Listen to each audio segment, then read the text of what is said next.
every search engine, has its own method, its own algorithm on what it's going to display for results. And search engine optimization, SEO, means optimizing your website, your content, your brand, your entity, etc., to be found in search, to be found higher in search, right?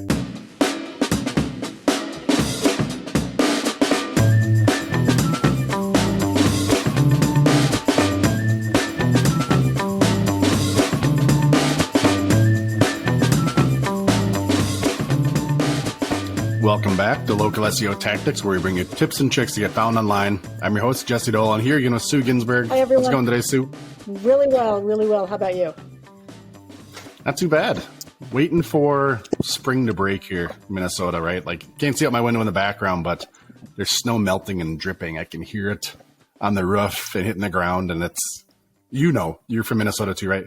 Kind of gets you excited, but then we know there's feet of snow in our future still, right? Until we hit April. We're not out of the woods, but it has that feeling in the air today. Now that you mentioned that, we're recording this the week of Groundhog Day. Did Puxatawny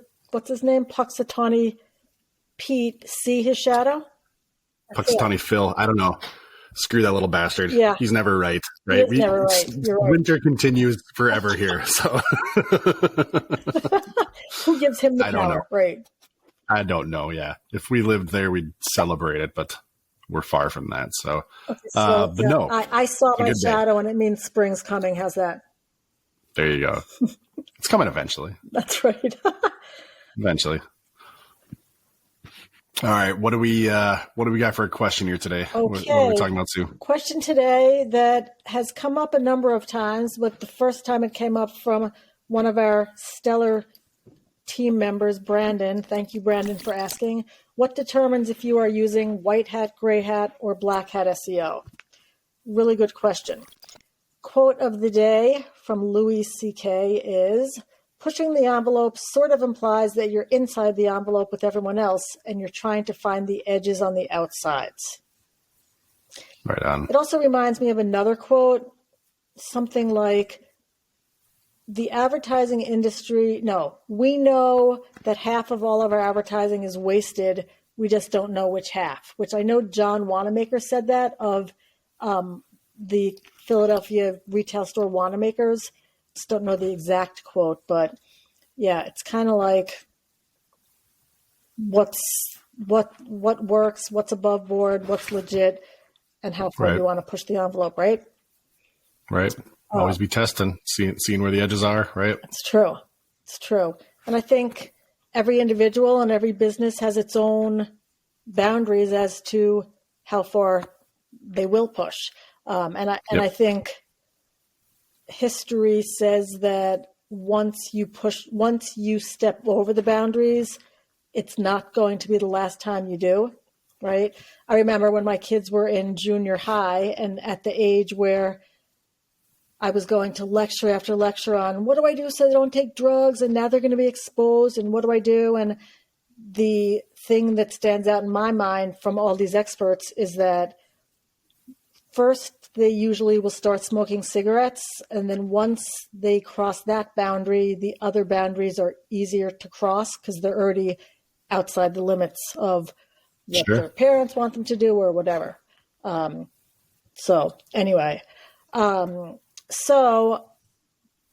I often hear you say, Jesse, that this or that is black hat SEO, or we always want to be doing white hat SEO. That's the way we work, and those are our values, and et cetera, et cetera. So I have heard it. Thankfully, we don't do it, and I don't have any experience with black hat, so I don't have a lot of stories, but it seems like it's a technique that used to be okay and isn't now, or they are techniques that used to be okay, or that involves the dark web or something else that's not okay or that isn't going to be okay. And great thing to know in the realm of SEO and websites, what determines what's okay and what isn't. Is there a rule book? Are there website laws, or what defines the boundaries? I think it's a very important question for business owners who want to get leads online. They want to be active with their website and who are not SEO experts, as well as those who are working with a firm like us to know that we only employ white hat SEO tactics. We're not crossing the boundaries. So just like we do. I'm about to break the earth you're standing on, Stu, in a second. Sorry, but Oh no. tongue in cheek wise, Okay. but yeah. Well, I'm involved in the business and I don't know what that is. And so I'm going to hypothesize that business owners who have a business to run and don't have time to think about these things and become an SEO expert, they're busy being an expert on their own business and don't even think about this maybe. So tell us as best as you can, drop some knowledge on us, tell us how we know whether we're doing it or we're hiring somebody else to do it, what's okay and what isn't okay, and how we know the difference. Yeah, I think it's a good topic. Unfortunately, for some of the things you were saying, there is no, SEO laws, right? Or list of best practices. That's super hard, right? It's just a bunch of different opinions and recipes, things that people have tested that show this works for SEO, that doesn't. And then even further to complicate it, when we talk about SEO, we never really mention it explicitly every time, but we're always talking about ranking in Google, right? I mean, that's really what we mean, because Google is the most popular search engine, for sure, of course, here in the United States, globally, as a whole, for sure, too. But when we talk about SEO, we're talking about getting found in Google. That being said, Google's going to have its own rules. Like, what does this mean? What can you do? What can't you do? Bing, DuckDuckGo. I mean, just like every search engine, has its own method, its own algorithm on what it's going to display for results. And search engine optimization, SEO, means optimizing your website, your content, your brand, your entity, etc., to be found in search, to be found higher in search, right? So in addition to not having any set standards and rules and things like this, that's industry wide, we're also talking about, doing this quote SEO for these individual search engines too, right? So that adds a whole nother layer of complication, just to be clear. Setting the stage, there's traditionally 3 hats that we talk about in these conversations. And it really goes back to, like old spaghetti westerns and stuff, right? Like white hat, black hat, the good guy's wearing the white hat, the bad guy's wearing the black hat, right? Sneaking around the corner in the shadows, wearing the black hat. That's kind of where that terminology comes from, right? It's kind of slang how we say it. And then there is that in the middle, that gray hat, right? Which is, you do a little bit on both ends. Shameless plug, we do have some hats coming for Intrix, in addition to our t-shirts, that are going to be gray, and that'll speak to what we're going to talk about here in a second. Because really, I guess the first point to make is that, technically, so Google has this document, and people can just go to Google and find it, search for Google Quality Rater Guidelines. Cool. There are people out there that their job is to rate websites and take a look at them and help Google understand how their algorithm works, how our websites, being constructed, manipulated, SEO'd, if you will, and rating those websites against the quality guidelines that Google's setting out. This is all, again, very loose guidelines. This is no industry rule. This is just a Google thing. But since they're the largest search engine that we're all trying to jockey for positioning in, that really does act as a lot of best practices for a lot of things. So there's that exists out there, and people can find it and read through that. If you really want to be that white hat, really what this means is you got to follow everything that Google puts out, kind of to the T. The hard part on this is one of the things Google makes very clear is that if you are manipulating your website to gain advantage and rank higher in search, that's against their guidelines, which is like pretty much what we do with SEO. So in all seriousness, to a degree, doing SEO is black hat, just by the nature of what it is that we're doing. Interesting. Again, there's no law.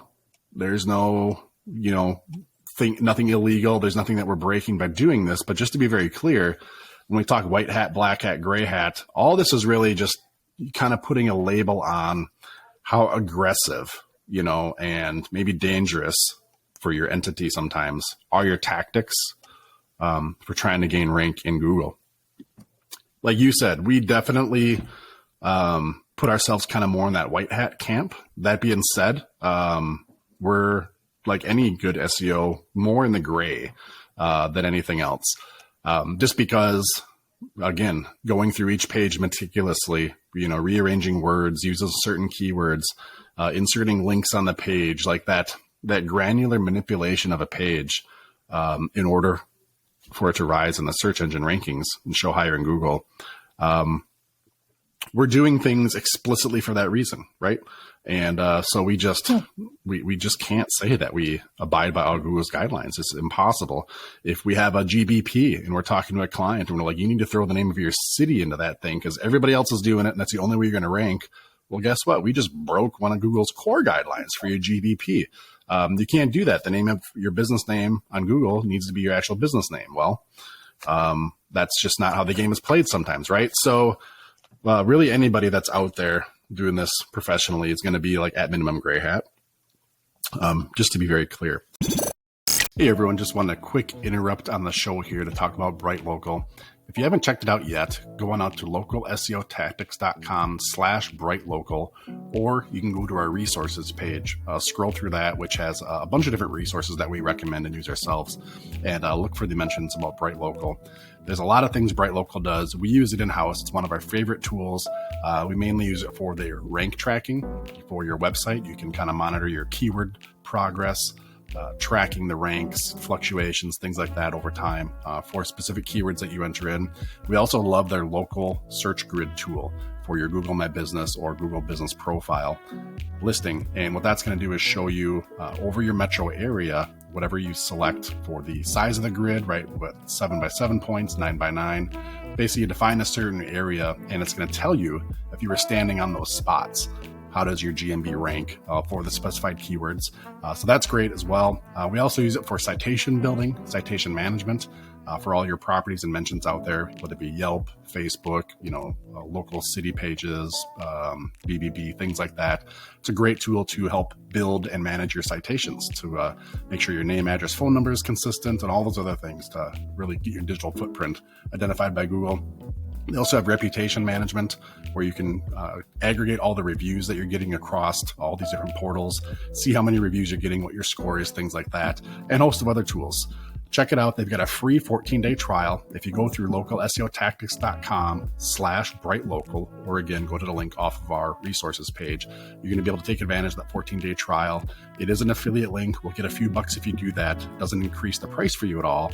Just kind of makes the tide rise for everybody. So if you're interested in any of those applications, like I said, they've got a whole suite of tools that's going to help you out, whether you're an agency or if you're doing SEO for yourself. I should mention, if you are an agency or trying to start an agency, they also have some great white label options so you can leverage their tools and their products for your clients to showcase the analytics, the data, and give a real professional spin on your reporting, which is something we use as well.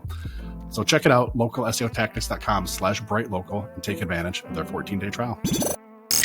That being said, when you start talking about like what is black hat, so kind of tongue in cheek, again, I'm saying like all SEO is black hat, right? That's just kind of a thing. But when we really talk about what does that mean, though, if we really designate it, black hat is like just more hardcore manipulation. Things like setting up PBNs or private blog networks, private link networks. This is something that we don't employ. We probably should. We might be able to have better results, but we have just stayed away from this territory. But you can set up tiers of linking, right? You can have tier 1 links, tier 2 links, tier 3 links. And you basically have these network of websites that link to each other, and kind of picture it as a big funnel. Maybe you've got 100 links, 100 websites at the top, linking down to, let's say, 20 websites. And then those 20 websites are linking down to 5 websites, and those 5 websites all link down to your website. So you might only get, let's just say, 1 backlink out of that, but there's a whole network of websites that are kind of funneling down towards you. And that manipulates the Google algorithm for the power of backlinks and things like that. That's explicitly against Google's guidelines. And that's something that someday when they really figure these things out and penalize or demote websites that are doing some of these more extreme tactics, if people are relying that as really their main tactic, there's going to be a little bit of reckoning, let's just say, right? Again, there's people out there doing it. More power to you. We're not against anything black hat, to be clear. there are camps within the industry of like, you got to do it white hat, otherwise you're just a horrible person. Hey, all's fair in love and business. And as optimizers and marketers, we're all trying to gain that edge, right? So you got to do what you got to do. And I don't think we should ever shame anybody for doing these things. So when I'm saying that, not so much for the show here and for the audience, but as when we say at Intrix, we don't go into that black hat territory for a lot of things. That doesn't mean you're evil for doing it, right? It just means that we have found we're a little bit better future proof by not doing those things, because it's always a cat and mouse game. Google's looking for people manipulating, trying to change the algorithm to put less weight to those manipulations. And we just want to play the game to where we're never going to get zapped, right, by being too aggressive. So kind of link building, link farms, PBNs, that's one example of a very black hat technique. You can also have a lot of deceptive stuff, manipulating traffic signals, clicks, traffic to your website. There's a lot of things people will do to just kind of, again, falsify the traffic, right? Bring in more traffic to your website than it's actually existing. And that sends signals to Google that your website is very popular, getting a lot of click-throughs, things like that. And that can manipulate things. But again, that can possibly be short-lived. You start talking about your Google business profile, getting fake reviews. You could do a search right now online for buying reviews, and there's plenty of people happy to take your money to just load up reviews on your GBP. And getting reviews on your Google business profile is an extremely important thing to do, and it's a very big ranking factor. So that works in a sense of you get more reviews, that's better. Again, that's, of course, explicitly against their guidelines, because these are not people that have patronized your business, right? You're literally paying for those reviews. And whether that's on Amazon or Google or Yelp, whatever, right? Like those are things that you can do, not just on your GBP, but on other digital profiles that help bolster your entity, your brand, and things like that, ultimately leading to better SEO for your website too. So really, when you start talking about like what is black hat, wherever it's something that's maybe, seems more dishonest, more manipulative, more secretive, and people can search black hat forum. Just do a Google search for black hat forum, right? You might see a lot of old stuff on there. You're not going to have a hard time finding black hat tactics if you do some searching for it. Just be aware of what the current direction for the algorithm updates, what Google's looking for is, how some of the algorithm updates have maybe weakened some of those tactics, right? You don't want to be trying something that worked 2 years ago that Google's figured out, and you're going to be wasting your time and maybe even penalizing your website for doing it.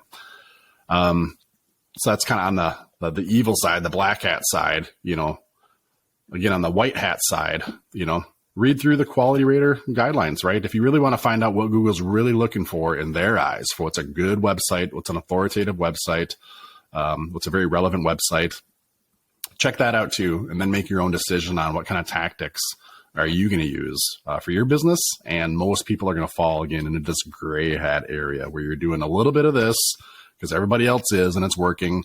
And until Google kind of clamps down on that with a future algorithm update, you got to kind of play that game to win. So there's not a hard, fast list on what's black hat, what's gray hat, what's white hat. I'm just trying to kind of paint really that it's a spectrum here. And, depending on your niche, how competitive it is, depending on the market you're in, how competitive it is, and how old your brand is, right? How big your digital footprint is. You may not have to do any black hat or gray hat tactics, right? Or if you're brand new and you're launching and you really got to get into the space, you might have to do a lot of black hat stuff if you want to be a little bit more risky. So yeah, I hope that paints a good picture for everybody. So is one of the reasons that Google takes down a business's GBP or even the website that they suspect some kind of black hat or against their rules play?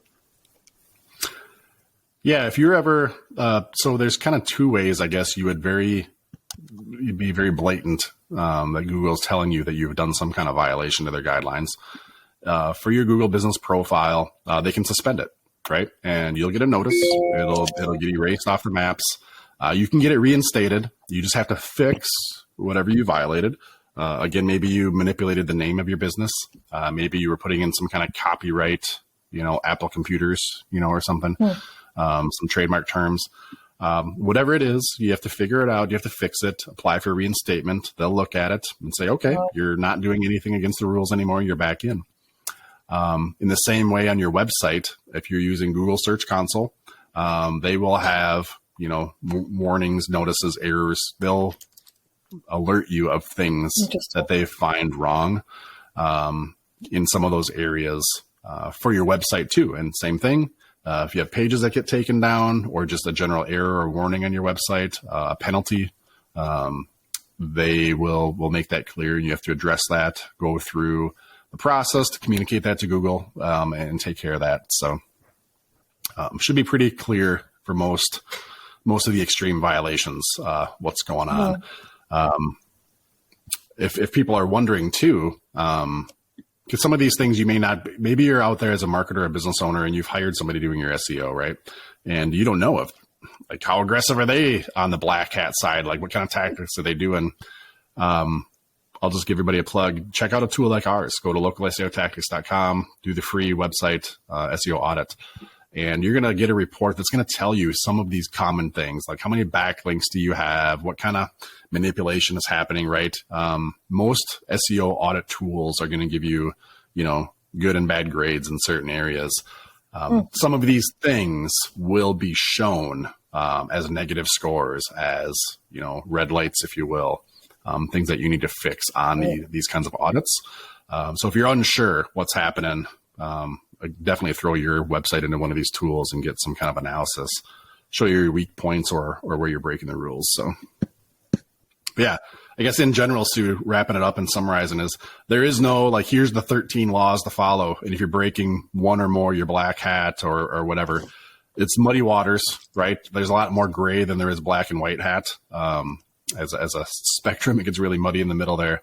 And, you just have to make those choices for your own business, what you have to do to get ranked and get found. We would just always, again, as a firm and as advice, caution people. It's a long game, for most brands. Like, I guess if your business doesn't fit what I'm saying, then this doesn't apply to you. But if you're a business, you're trying to be around for years, understand that is a marathon, not a sprint, and don't sacrifice, your long-term success with trying to do some shortcuts here, right? Definitely something that you got to play the long game for.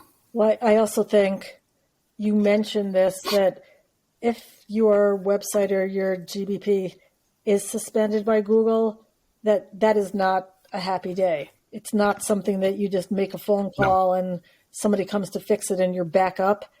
That could be days, hours, weeks, hopefully not that long before it gets back up. If it was something fairly minor and you can know what it is right away, which they're usually not going to tell you what guideline you broke. They're just like, here's the list of things, cross-check it and fix it. Wow. You could be back up and running in a couple days, maybe inside of a week, if you're pretty responsive and if Google's responsive. But we've had some where it's 6 months, 9 months later. It can really painful drag on. It's not like they're vested in helping you out by any means, right? This is all completely free. And it's like, if it got suspended, that's on you to figure it out and fix it. So interesting. Like I said, not a good day if it happens. That's right. And just to clarify something that you said, Google Quality Rater, it's RATER, not RAIDER, right? Yes, which might be a whole other blog series to go after, the Quality Rater. Okay. I can see a good angle there. Yeah, Quality Rater guidelines. Do a Google search for that. Maybe we'll pull it and bring it in the show notes, help everybody out. But it's a good read, again, for that, that white hat side according to Google. So, right. So, anything else, Jesse? I don't think so. I think that's pretty good, spectrum painting there. So that sounds great. Okay. To our listeners, if you remember one thing and one thing only, remember this. There is no industry-wide rule book for SEO, especially since every search engine has its own algorithms. Would you say tread at your own risk, Jesse?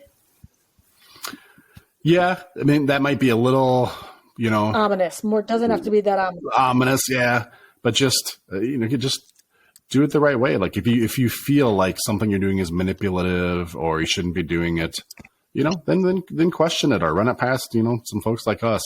I like that. But also don't be afraid if you look and if you're doing some searches online and all the competitors in your local area are doing this thing. Google will show you what they want to see, right? And if they want to see something that's a little bit manipulative, if everybody's doing it, that may skew you into needing to do it, right? I guess it's more gray than it is black and white. Everybody just needs to kind of carry that with them. You just got to figure out for you and your business, right, which edges you want to skew towards. So. I like that. And that sounds fair and ethical and on the up and up, and you're not intentionally harming anyone or anything. Yeah. So I like that. Yeah. Okay, back to quote of the day and how it applies. Thank you, Louis C.K. Pushing the envelope sort of implies that you're inside the envelope with everyone else and you're trying to find the edges on the outside. Well, I think after listening to you, absolutely, us and everybody else trying to find the edges on the SEO envelope. Yep. I should mention, too, there are a lot of good resources out there. I don't have any off the top of my head for acronyms or whatever, but there's a lot of agencies out there, firms that do SEO testing. And don't just, if you're reading some of these things on Black Hat Forum, old articles, whatever, seek out people who've tested these things, try to find results, or test it yourself. Don't just blindly throw these tactics out there, just as a warning. Google is changing its algorithm at breakneck speed nowadays compared to what it was a couple of years ago. And you don't want to waste your time, energy, or money throwing tactics at your website that may or may not work. There's plenty of people testing these things now where you can rely on it or do your own testing yourself. That's great recommendation. I like that. All right, Jesse. Well, you talked about us getting gray hats. Can you suggest anything that any of our listeners can do to maybe be eligible for one of those gray hats? Yeah, we don't have any in stock yet, to be clear, but somewhere down the road, hopefully we'll plug in hats instead of T-shirts. But to your point right now, at least if you want to get a T-shirt, if you have a question, again, expanding on any of the topics here today, totally different angle. If you've been sitting on it for a while, problem you're having that you can't get over the hump on, whatever it is, we'd love to hear the question, talk about it on the show, and help everybody out, right? This definitely is more of a community thing than just Sue or Jesse or Bob or our guests being talking heads. We're trying to help everybody. We're all in this together. So if you got a question, we'd love to hear it. Go to localseotactics.com, scroll down to the bottom, click the button to submit a question. You can type the question in and relay it to us, or you can call on the phone number that's there, leave a voicemail. We'll play that on the show. If you do call in with a voicemail, we'll also send you that T-shirt in the future. Hopefully it's a hat, or you can have the option. We'll see how that goes. And use it on the show and help us all out. So awesome. Anything else to add, Sue? I think that's about it. And I'm pretty sure everybody learned something new from everything that you shared today. Yeah, definitely a good conversation. All right. Well, that wraps it up for this one. We'll catch everybody on the next episode. Take care. See ya.